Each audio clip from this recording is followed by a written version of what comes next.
भाभी आज ही सब्जियां बनानी है, मुझे तो नहीं लगता आपने इससे पहले ऐसी सब्जियां देखी भी होंगी। राधा टोकरी उठाकर सब्जी देखने लगती है, तभी उसकी नजर एक सब्जी पर जाती है। माँ जी, ये सब्जी थोड़ी बासी लग रही है। बासी? अरे भाभी, तुमने पहले कभी ताजी सब्जी देखी भी है? हमारे घर में तो रोज ताजी सब्जी आती है। मेरी बहुएं बाजार से सबसे अच्छी सब्जी खरीदती हैं। हाँ, गांव में तो जो मिला वही खा लो, यहाँ शहर है। ताजी सब्जी देखी भी है, उगाई भी है, और बासी सब्जी पहचानना भी आता है। राधा ने चुपचाप काम शुरू किया। बासी सब्जी को अच्छे से साफ किया, मसाले ठीक से डाले और खाना तैयार हो गया। डाइनिंग टेबल पर बैठकर पहला निवाला खाने के बाद अरविंद जी ने कहा, बहुत अच्छा बना है। पापा सही कह रहे हैं। जया और राधिका एक दूसरे को देखती हैं, कुछ नहीं बोलती। निशा चुपचाप नाश्ता कर रही है। कुछ देर पहले कह रही थी सब्जी बासी है, लेकिन खाना तो बहुत अच्छा बनाया है। देखते ही देखते 20 दिन बीत गए। निशा अपने ससुराल वापस जा चुकी थी। घर की पूरी जिम्मेदारी अब राधा के कंधों पर थी। वो सुबह 5 बजे उठती, सबके लिए नाश्ता तैयार करती और दोपहर तक घर के कोने कोने को चमका देती। घर के बड़े बुजुर्ग अरविंद जी और यहाँ तक कि आशा जी भी अब राधा के बनाए खाने की तारीफ करने लगी।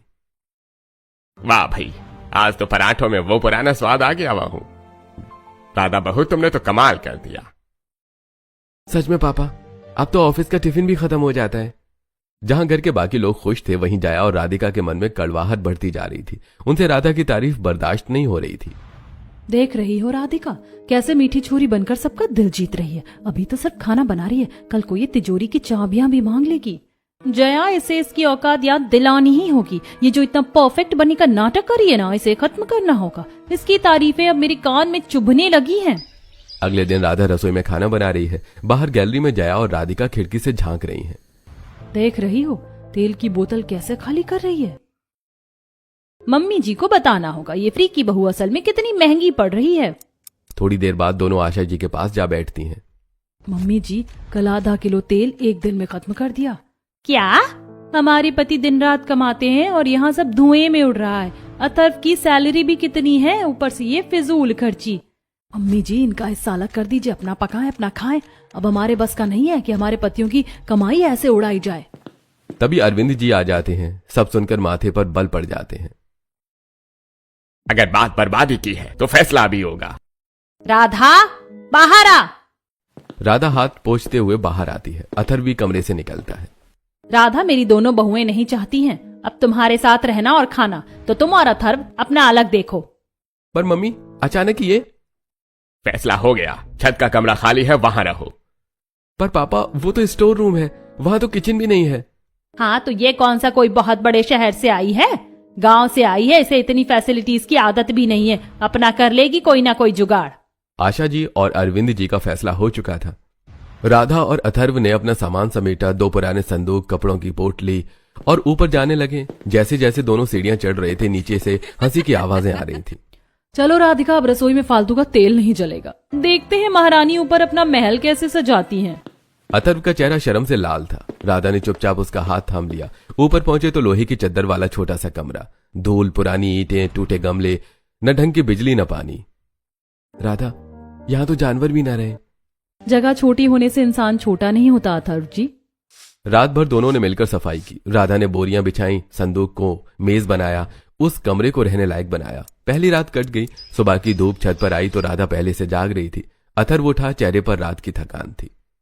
राधा, आज बाजार से सब्जी लानी होगी। घर का चूल्हा अलग हो गया है, अब सब अपना देखना है। राधा बाहर चाय बना रही थी। गैस सिलेंडर उन्हें मिला था। हाँ, कितना बजट है? 200 रुपए। ठीक है, चलिए। दोनों बाजार पहुंचे। सब्जी के भाव सुनकर अथर्व के तो मानो होश ही उड़ गए। टमाटर 60 रुपए किलो, धनिया 20 का। अरे नहीं हो क्या बाजार में? भाव तो और बढ़ेंगे, अभी तो शुरुआत है। 200 में क्या क्या आएगा? अथर्व जी, आज बस जरूरी सब्जी लेते हैं। दोनों जरूरत की ही सब्जी लेकर घर वापस लौटे। 1 दिन बीता, 2 दिन बीते। रोज सुबह अथर्व बाजार से सब्जी लाता, राधा हिसाब लगाती। 200 रुपए में घर चलाना आसान नहीं था। आज टमाटर 65 का था, धनिया अलग से। अथर्व सब्जी रखकर हाथ धो रहा था, तभी नीचे से आवाजें आईं। राधिका, सुना, आज भी बाजार से सब्जी आई है। अभी तक तो भाई के पैसों में पल रहे थे, अब अपनी गृहस्थी चला रहे हैं। हाँ, 15,000 की सैलरी में। देखते हैं कितने दिन चलता है। गांव की लड़की है, क्या ही कर पाएगी, देखते हैं। ऊपर राधा ने सब सुना। अथर्व का चेहरा शर्म से लाल हो गया। राधा सॉरी, मेरी वजह से। कोई बात नहीं अथर्व जी, जवाब बातों से नहीं काम से देंगे। अब बहुत हो गया, कुछ करना होगा। उस शाम राधा कमरे में सामान ठीक कर रही थी। स्टोर रूम का एक कोना अभी भी कबाड़ से भरा पड़ा था। पुरानी ईंटें, टूटे बर्तन और एक कोने में धूल भरे पीवीसी पाइप। राधा की नजर रुकी। ये पाइप पापा ने कहा था। कोई चीज फालतू नहीं होती बेटा, वक्त आने पर हर चीज काम आती है। पाइप, मिट्टी, बीज, रोज बाजार क्यों जाएं जब छत पर ही उगा ले। रात में जब अथर्व आया तो राधा ने अथर्व को पाइप दिखाते हुए कहा, अथर्व जी, इन पाइपों में मिट्टी भरकर सब्जी उगा सकते, रोज का बाजार का खर्चा बचेगा। आसान नहीं होगा राधा। मुश्किल भी नहीं है, बस आप मेरा साथ देना, बाकी मैं खुद करूंगी। ठीक है। अगली सुबह राधा सुबह से पाइप साफ कर रही है। चिंटू नीचे से टपका। दीदी क्या हो रहा है? चिंटू मोहल्ले का सबसे शरारती बच्चा है जो रोज ही अरविंद जी के घर आता जाता रहता है।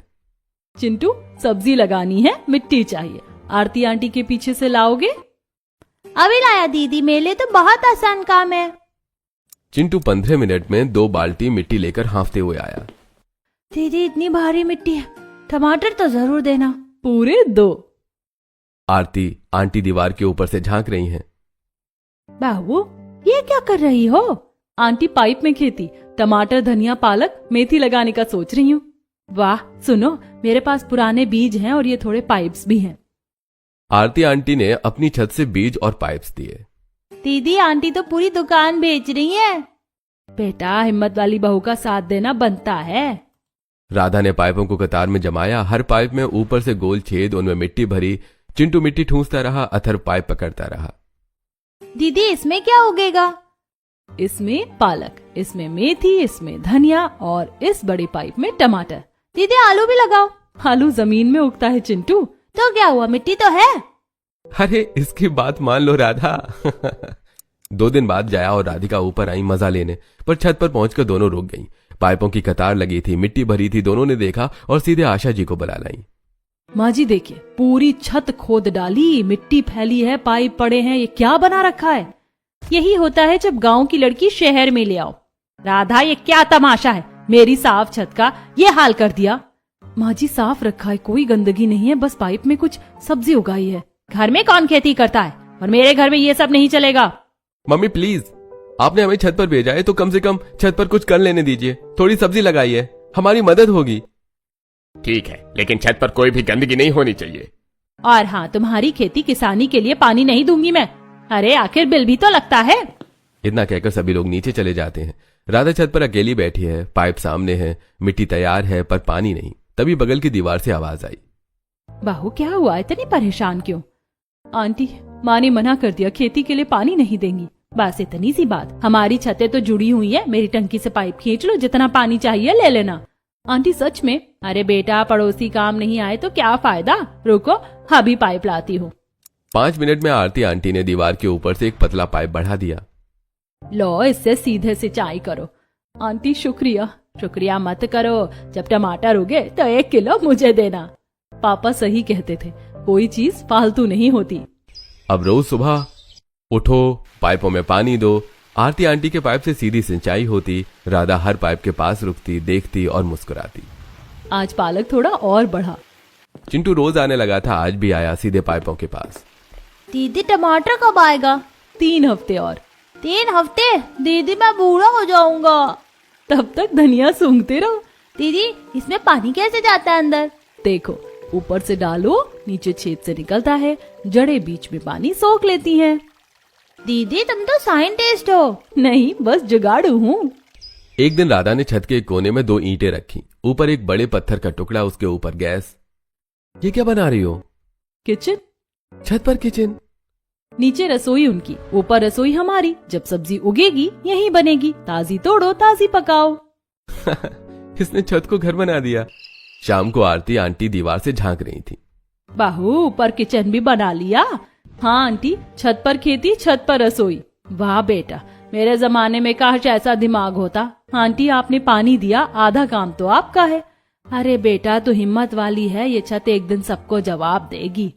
कुछ दिन और बीते। पाइपों में अब सच में हरियाली थी। धनिया घना हो गया था, पालक की पत्तियां चौड़ी हो गई थी, पुदीना महक रहा था और टमाटर के पौधों पर छोटे छोटे फूल आ गए थे। राधा रोज सुबह पानी देती और मुस्कुराती। एक दिन जया और राधिका ऊपर आई, इस बार हरियाली देखी और कहने लगी, वाह राधा, धनिया पालक टमाटर, बस गाय भैंस भी बांध लो, अब दूध का खर्चा भी बचेगा।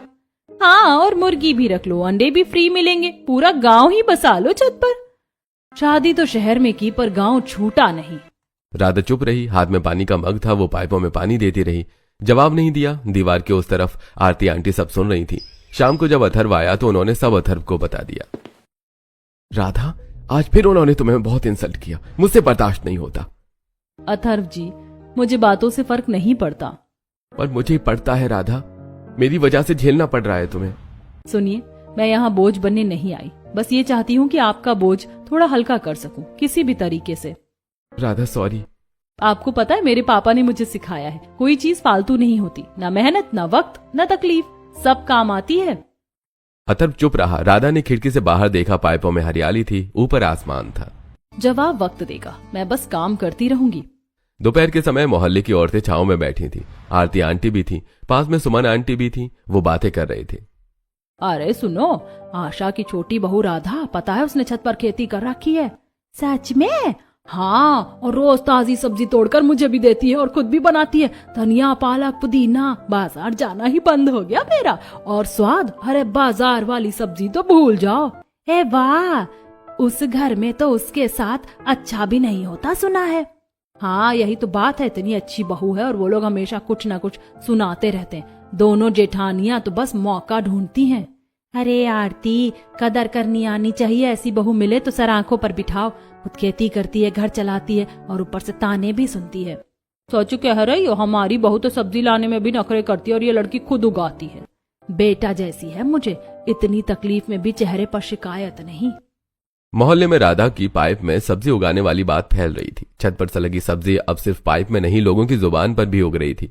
एक शाम को अरविंद जी ऊपर जा रहे थे, आशा जी भी साथ थी। छत पर पहुंचे तो रुक गई। पाइपों की कतार में धनिया पालक पुदीना टमाटर हरा भरा ताजा और एक कोने में छोटा सा चूल्हा। राधा खाना बना रही थी। इसने तो सच में। हाँ, जिसे हमने कुछ नहीं दिया उसने खुद सब बना लिया। दोनों चुपचाप नीचे चले गए। कुछ बोला नहीं, पर दोनों के चेहरे पर कुछ था। शायद हमने गलत सोचा था। अगले दिन दोपहर को राधा किसी काम से बाहर निकली। लौटते वक्त बाजार के पास जया और राधिका दिखी। सुन, हम दोनों बाहर अच्छा खाना खा लेते हैं और ये सस्ती वाली सब्जी ले चलते, घर में बनाकर पापा जी लोगों को खिला देंगे। हाँ, वो क्या जानेंगे, खा लेंगे चुपचाप। राधा पास से गुजरी, दोनों ने देखा नहीं। राधा ने सुना पर रुकी नहीं। अपने ही घर के बड़ों के साथ ये, पर मैं कुछ नहीं कर सकती। राधा घर लौटी, मन में वो बात भी थी जो बाजार में सुनी थी। सस्ती सब्जी पापा जी के लिए, पर वो चुप रही। बोलती भी तो उसकी बात पर यकीन ही कौन करता। जया और राधिका घर आई, सब्जी रखी, खाना बनाया। अरविंद जी ने खाया, दवा ली। शाम तक सब ठीक लग रहा था, पर रात होते होते अरविंद जी की तबीयत बिगड़ने लगी। पेट में दर्द, उल्टी और कमजोरी। अरे क्या हो गया अचानक? अस्पताल चलना होगा अभी। रात को अस्पताल पहुंचे, डॉक्टर ने जांच की। देखिए, फूड पॉइजनिंग है। आज घर में क्या खाया था? घर का खाना ही था, सब्जी रोटी। लगता है ताजी सब्जी नहीं थी। बासी या खराब सब्जी से यही होता है। बुजुर्गों को तो और जल्दी असर करती है। आगे से ध्यान रखिएगा, एकदम ताजी सब्जी खिलाइएगा। जी डॉक्टर साहब, हम ध्यान रखेंगे। मुझे समझ में नहीं आ रहा, सब्जियां बासी कैसे? मेरी दोनों बहुएं तो महंगी सब्जियां लाती हैं। आखिर सब्जियों में क्या ही दिक्कत हो गई? अगले दिन अरविंद जी डिस्चार्ज हुए, घर आए। निशा भी आ गई। राधा सुबह से छत पर गई, ताजा पालक टमाटर धनिया तोड़े, खाना बनाया। दवा का वक्त याद रखा, पानी लेकर गई, हालचाल पूछा। जया और राधिका बाहर बैठी आपस में बातें कर रही थी। निशा ये सब देख रही थी चुपचाप। फिर आशा जी के पास आई। मम्मी, एक बात कहूँ? बोलो। आप हमेशा बड़ी भाभीयों की तारीफ करती हैं, पर आज देख रही हूँ पापा के पास कौन है? छोटी भाभी। ताजी सब्जी कौन लाई? छोटी भाभी। दवा किसने याद रखी? छोटी भाभी।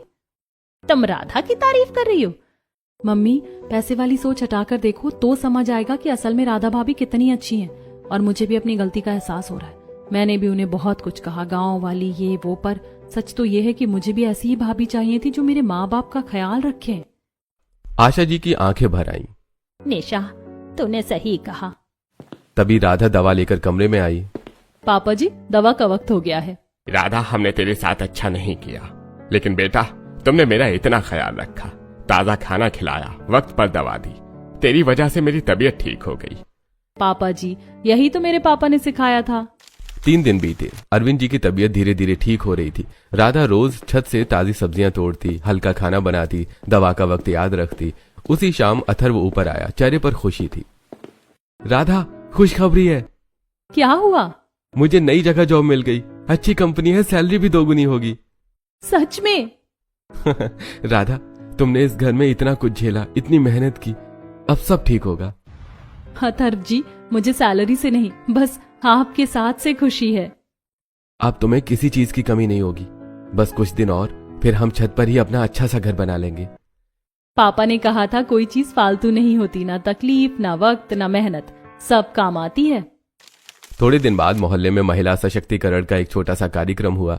आरती आंटी वहां गई थी। बात निकली मुश्किलों में डटी रहने वाली औरतों की। मेरे पड़ोस में एक बहू है राधा, ससुराल ने छत पर भेज दिया, पर उसने छत पर बगीचा उगा दिया, पाइप में सब्जी, छत पर रसोई, बिना किसी से मांगे, बिना किसी से लड़े, और अपनी लगाई हुई सब्जी से लोगों की मदद भी करती है। जिसको जरूरत होती है उन्हें ताजी सब्जियां देती है। जो पैसे दे पाते थे वो देते, जो ना दे पाए उससे वो पैसे मांगती भी नहीं है। कार्यक्रम वाले चौंके। राधा को बुलाया गया। राधा वहां पहुंची। राधा जी, आप जैसी औरतें ही असली मिसाल हैं। मुश्किल में टूटना नहीं, जुगाड़ करना, यही सीख चाहिए हर औरत को। मेरे पापा ने सिखाया था, कोई चीज फालतू नहीं होती, बस नजरिया चाहिए। राधा की पहचान मोहल्ले में फैल गई। अखबार में छोटी सी खबर भी आई, छत पर पाइप की खेती और रसोई। उधर घर में अर्जुन और अनंत की तनख्वाह कम पड़ने लगी थी। महंगाई बढ़ी। जया और राधिका की फिजूल खर्ची जारी थी। घर में रोज लड़ाई होने लगी। एक दिन बात बड़ी तो सब्जी वाला राज भी खुल गया। जया, उस दिन पापा को क्या खिलाया था? घर का खाना। बाजार से सस्ती बासी सब्जी लाई थी और खुद का बाहर खाना खाया। पापा अस्पताल गए उसी वजह से। मैंने उस सब्जी वाले से पूछा जहां तुम लोग जाती हो। दोनों चुप हो गईं। आशा जी भी सुन रही थी। इस घर में अब ये नहीं चलेगा। अगर रहना है तो राधा की तरह रहो, नहीं तो निकल जाओ इस घर से। उस रात आशा और अरविंद जी छत पर गए। राधा ने अपना छोटा सा घर सजा लिया था। पाइपों में हरियाली, छोटी सी रसोई, साफ सुथरा कमरा। बेटा, हमने तुम्हारे साथ बहुत गलत किया, हमें माफ कर दो। बेटा, नीचे चलो, ये घर तुम्हारा है। माँ जी, मैं आपका पूरा ख्याल रखूंगी हमेशा, पर नीचे नहीं जाऊंगी। क्यों बेटा? क्योंकि मुझे मेरी असली पहचान यहीं मिली, अकेले रहकर, खुद से लड़कर। ये छत मेरी ताकत है। अब सब अच्छा हो गया है तो मैं इस छत को, अपनी लगाई हुई सब्जियों को छोड़कर नीचे नहीं जाऊंगी। जया और राधिका भी ऊपर आई, पहली बार बिना तंज के। राधा, हमने बहुत गलत किया, माफ कर दो। हम शर्मिंदा हैं। माफी की जरूरत नहीं, बस आगे से पापा जी को ताजी सब्जी खिलाना, ऊपर से तोड़ लेना। उस दिन हवा में तानों का जहर नहीं, मिट्टी की सौंधी खुशबू थी। राधा ने साबित कर दिया कि हुनर किसी ऊंचे महल का मोहताज नहीं होता। न वो पाइप फालतू थे, न वो छत, और न ही राधा की खामोशी। उसने अपनी मेहनत से कबाड़ को भी अपनी किस्मत बना दिया था।